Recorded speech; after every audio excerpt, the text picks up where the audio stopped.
Bom dia, vamos dar início a mais uma aula de português. Então, organiza o teu cantinho, pega o teu livro de português, livro 2, o teu estojo, para a gente dar início à nossa aula. Vamos lá? Vamos dar início à nossa aula fazendo mais uma revisão, revisando o que nós vimos no capítulo 9. Então, nós estudamos sobre a carta do leitor, que é uma forma de os leitores de revistas, jornais e sites emitirem opinião sobre as matérias. Vimos também a luz da letra G, que representa dois sons, né? A letra G, com a vogal A, O e U, ela tem um som, como exemplo na palavra goleiro. E a letra G, com as vogais E e I, ela tem outro som, que é o som da palavra girafa. E caso a gente queira que a letra G com a vogal E e I tem o mesmo som da letra G com as vogais A, O e U, a gente tem que reescrever o U antes das vogais E e I, como por exemplo aqui no nome Guilherme. Nós vimos também o som da letra C, que também é representado por dois sons. A letra C tem um som antes da vogal A, O e U, e ela tem outro som antes da vogal E e I. Antes da vogal A, O e U, o som de C fica aqui, por exemplo, carro. Esse som também é representado porque o antes de E e I, como por exemplo na palavra queijo. E aqui está a letra C com o som antes das vogais E e I, como um exemplo na palavra cereja. Para a gente saber se uma palavra é escrita com O ou U no final, é preciso saber qual é a sílaba mais forte. Então, gato, a gente chama para descobrir qual é a sílaba tônica. Gato, é o Gá. Então, quando é a penúltima sílaba, a sílaba tônica, a palavra é escrita com O. Canguru, ó.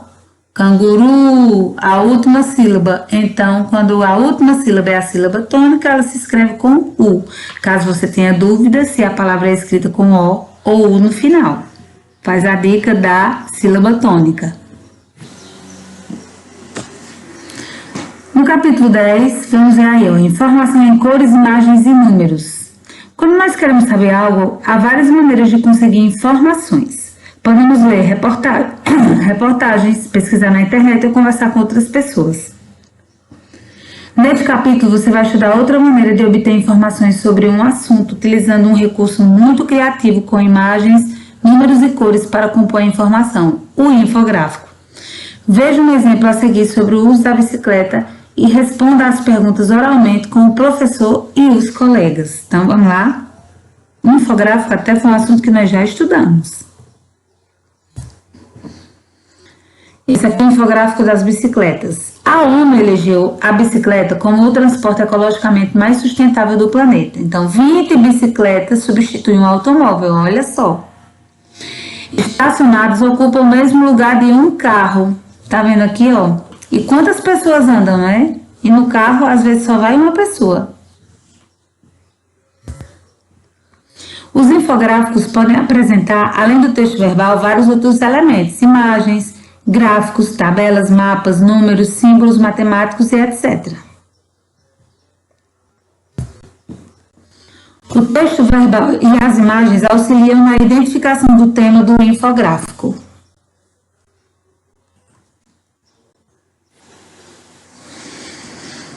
Então, vamos lá para uma atividade aí na página 87. Qual é o tema do infográfico? Quais imagens são usadas para apresentar esse tema? Segundo, bicicleta combina com o cuidado com o meio ambiente, sim ou não e por quê? Quais elementos reforçam a ideia de que a bicicleta é um transporte ecológico? Quarto, como o infográfico tenta convencer as pessoas a utilizarem a bicicleta no lugar do carro? Que sinal comum na matemática foi usado para mostrar esse argumento? Lá no infográfico, né? Leia o texto abaixo. Você sabia? A ONU elegeu a bicicleta como o transporte ecologicamente mais sustentável do planeta. 20 bicicletas estacionadas ocupam o mesmo lugar de um carro. O texto é o mesmo apresentado no infográfico. Em qual das duas situações você acha que a informação chama mais a atenção? Aqui ou lá no infográfico? Explique por quê. Você sabe andar de bicicleta? Comente com seus colegas que passeios você já fez ou gostaria de fazer. Bom demais, né, andar de bicicleta? Então, aí vai a correção. Qual é o tema do infográfico? Que a bicicleta foi eleita o meio de transporte ecologicamente mais sustentável do planeta. E quais imagens são utilizadas? São usadas para apresentar esse tema: a silhueta de um carro, desenho de um carro, bicicletas e árvores. Na segunda questão, você acha que bicicleta combina com o cuidado com o meio ambiente? Sim. Por quê? Porque ela não polui, não afeta o meio ambiente como outros meios de transporte. Quais elementos reforçam a ideia de que a bicicleta é um transporte ecológico? As árvores que aparecem na parte de cima do infográfico. Quarta questão: como o infográfico tenta convencer as pessoas a utilizar a bicicleta no lugar do carro? Ela diz que um carro ocupa o lugar de 20 bicicletas. E o sinal de matemática que aparece lá no infográfico é o sinal de igual ou o sinal de igualdade. Aí aqui onde ele pede para você ler o texto e justificar se a informação chama mais a atenção aqui ou lá no infográfico. Então, no infográfico chama mais a atenção por conta das imagens. E aqui a resposta pessoal: você sabe andar de bicicleta? Sim, eu sei, né? Já fiz vários passeios aqui fazendo atividade física com a bicicleta.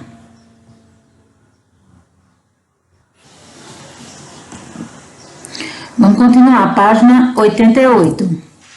Leia o infográfico abaixo. Você sabe quanto de água consome por dia? Então ele explica aqui, ó. Um banho de 8 minutos, você gasta 24 litros de água. Para lavar as mãos, se você lavar as mãos 4 vezes por dia, você gasta 3 litros de água. Quando você dá uma descarga, se dá uma descarga 3 vezes no dia, você gasta 18 litros de água. Escovando os dentes 3 vezes por dia, 2 litros de água. E se você beber água potável, no mínimo a gente tem que beber por dia 2 litros de água. Isso dá um total de 49 litros por dia. Então, use a água do nosso planeta com consciência. 22 de março, Dia Mundial da Água. Aí tem as questões. Qual é o tema do infográfico? Pensando nesse tema, por que a cor azul é a mais utilizada? Segundo, qual é o objetivo desse infográfico? Marque X nas opções corretas. Então, tem 4 alternativas. É convencer as pessoas a usarem água com responsabilidade, convencer as pessoas a não usarem água, informar as pessoas da quantidade de água gasta por dia ou informar sobre os perigos de a água acabar. E aí? Terceira questão, ainda na página 89. Sobre o consumo de água indicado no infográfico, responda. Qual é a unidade de medida indicada e o que ela mede? Letra B. Para chegar ao resultado de 49 litros, é utilizado entre os itens de consumo de água um símbolo matemático. Qual desses 4 símbolos aí? Escreva o que é que ele representa. Letra C. A informação 49 litros indica a quantidade de água gasta por uma pessoa por dia para tomar banho, por uma pessoa ao longo da semana, por uma família por dia para tomar banho ou por uma pessoa por dia em várias atividades. Qual das alternativas é a correta? Vamos responder aí? Na letra D, em qual atividade o consumo de água é maior e em qual é menor? Letra E, todas as pessoas consomem exatamente a mesma quantidade de água por dia, sim ou não? Justifique. Quais atitudes você poderia tomar para diminuir o seu consumo de água? Converse com seus colegas e com seu professor e escreva 3 dessas ações. Então vamos lá responder? Que você tiver dúvida, deixa para fazer na correção, tá bom? Então pausa o vídeo aí.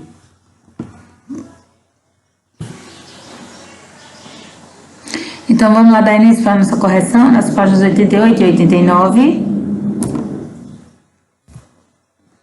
Primeiro, qual é o tema do infográfico? O tema do infográfico é o consumo de água. Pensando nesse tema, por que a cor azul é a mais utilizada? Por representar a cor da água. Qual é o objetivo desse infográfico? Marque o X nas opções corretas. As corretas são a primeira e a penúltima. Convencer as pessoas a usarem água com responsabilidade e informar as pessoas da quantidade de água gasta por dia.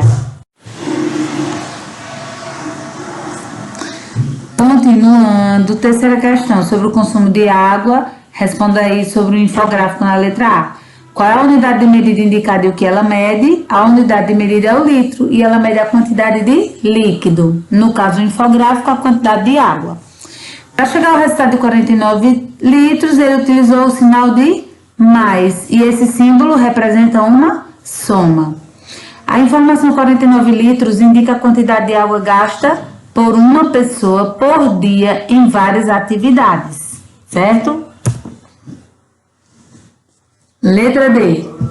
Em qual atividade o consumo de água é maior e em qual é o menor? O maior no banho e o menor para beber. Todas as pessoas consumem exatamente a mesma quantidade de água por dia? Não. Justifique. O infográfico apresenta uma média. Algumas pessoas podem usar mais ou podem usar menos. Quais atitudes você poderia tomar para diminuir o seu consumo de água? Converse com seus colegas e com o seu professor e escreva 3 dessas ações. Então, tomar banhos em menos de 8 minutos, dar descarga menos de 3 vezes ao dia, usar caixa de descarga com menor capacidade, usar menos água para escovar os dentes. Aí eu dei algumas sugestões, mas você pode colocar as suas. Então, gente, na videoaula hoje nós relembramos o que foi estudado no capítulo anterior e iniciamos o capítulo 10 e respondemos as páginas 87, 88 e 89, certo? E até a nossa próxima aula.